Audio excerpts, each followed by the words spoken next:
here with StrengthInc.com. And Eddie Coan, how you doing, guys? We're going to answer some of our members' questions here this morning, so here we go.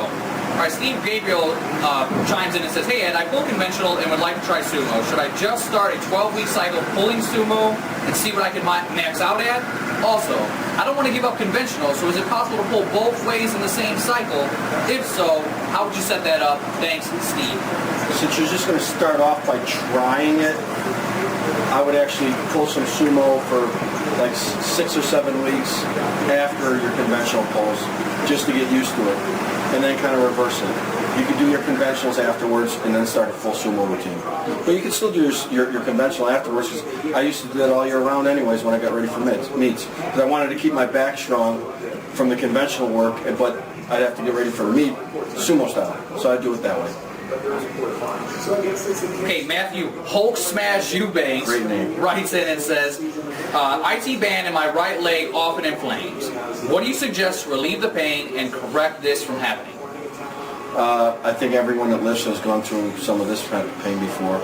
A lot of foam rolling, direct massage work, make sure your back is adjusted, and there are some little stretches you can look up on the internet that will probably help. But I used to take some anti-inflammatories and ice too. That's about it. Sometimes it just runs a course. But you got to make a conscious effort to foam roll and to stretch it out. Okay, Sam Brooks writes in and says, how, if at all, did you periodize your main assistance work during a cycle? For example, I do deficit deadlifts, front squats, and inclines as my secondary movements. What would you assign a specific loading protocol to those? Yeah, I would.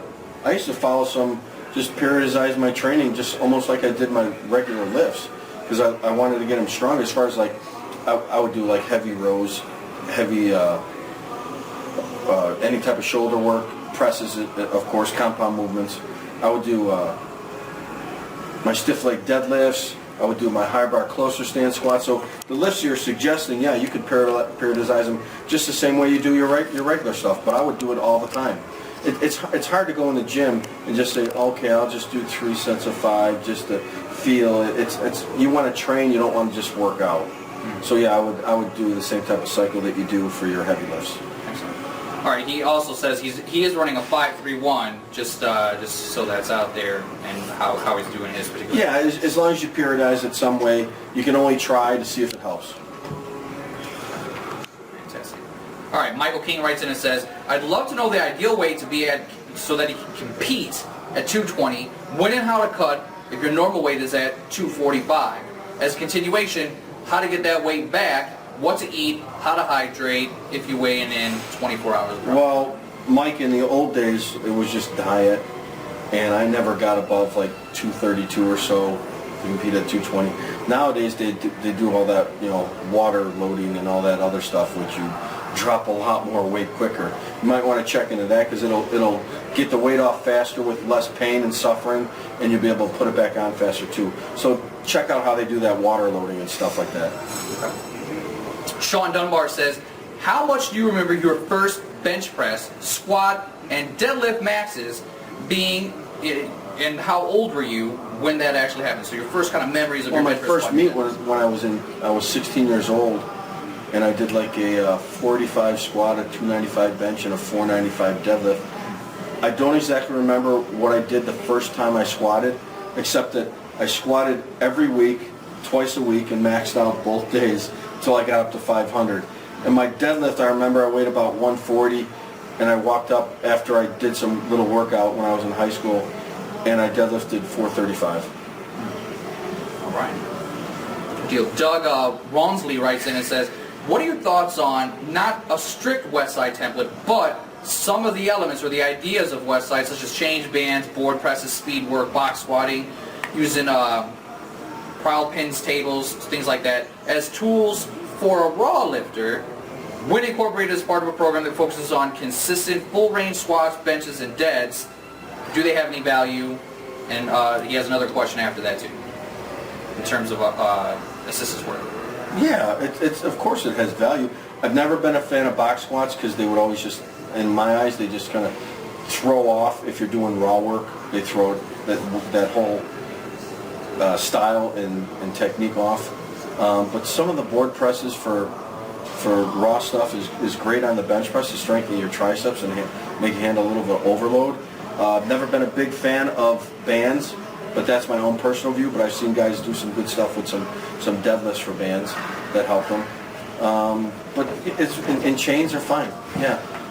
As far as I only liked it to do as assistance work, not an end all be all, because especially for raw, you have to do the lift to get to make it better. Lewis Fisher writes in and says, I'm thinking about doing a meet next year after playing around with weights just for over a few years. You may have heard of this several times. Where do you suggest to start with diet and routine to add size and mass ready for next year?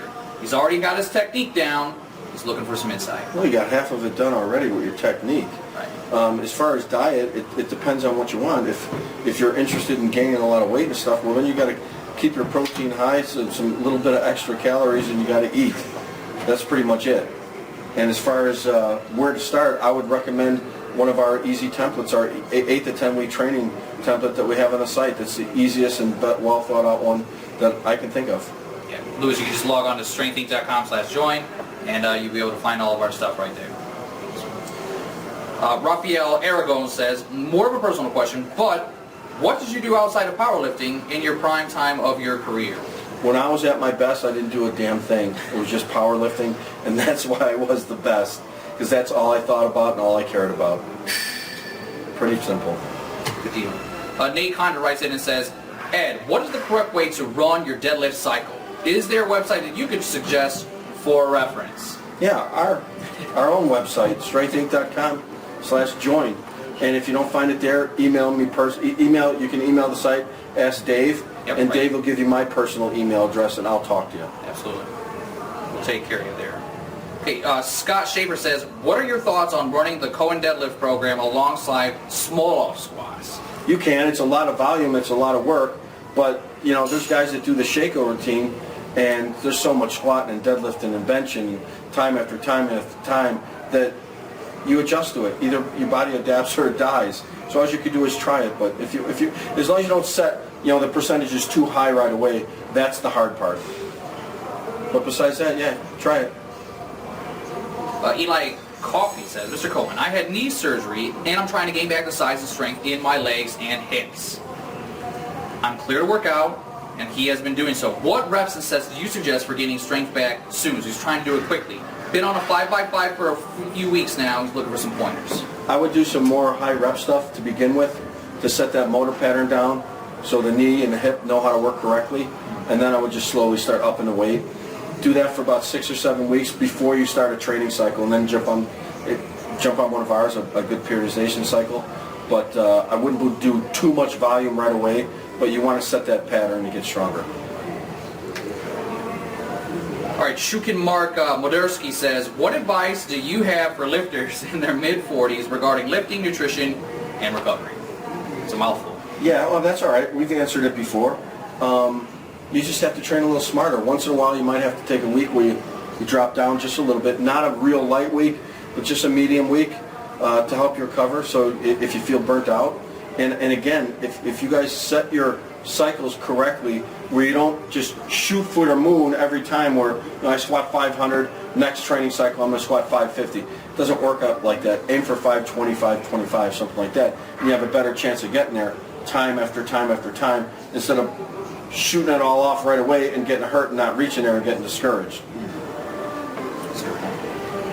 Kyle Wright writes in and says, not sure if it has been asked before, but how long were you training, seriously lifting and training, before you set those records at the lower weight classes? It's always tempting to go up in weight classes to make progression easier, but he'd like to go to X total before he moves up to the next weight class. So he's got a goal in mind, looking for it.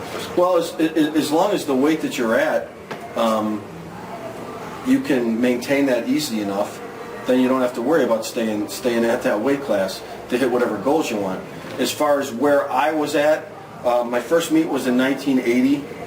I was a real light 165 pounder, and by 1984 is when I was at 181, and I pulled a 791 deadlift already at that weight class. So it was only like 4.5 years at the most where I got up there. But not everyone's different. My ideas back then were just, I want to get better, and I got better fast. So if your goal is I want to get better, just get better fast. Don't worry about my numbers. Don't worry about all the records. Just worry about getting better, and then you get there faster. Okay, Bruce McKenzie writes in and says he's got a question about the core manual, and he just has some clarification here. And he wants to go up on the last set for 8 reps, but he's stuck on the 3 sets of 10. He wants to know if he should just drop down to 2 sets of 8 and then 2 sets of 10 rather, and 1 of 8. So splitting it sort of where it's. Now, if you can hit 2 sets of 10, you can hit 3 sets of 10. Okay. You just got to dig a little deeper because you're getting tired mentally. That's all that is. That's what it's there for. Now, sometimes I would drop it down to 2 sets of 10. So if you're feeling a little beat up, you can actually do that before you drop to 8s. Awesome. Well, that does it for this week's questions. Just keep sending them in, guys, along with a lot of video and whatever else you have to ask us. Yeah, we got a few people sending in videos, so just go ahead and send them in, and we'll get Ed watching them, and we'll critique and break it down. Thanks, guys.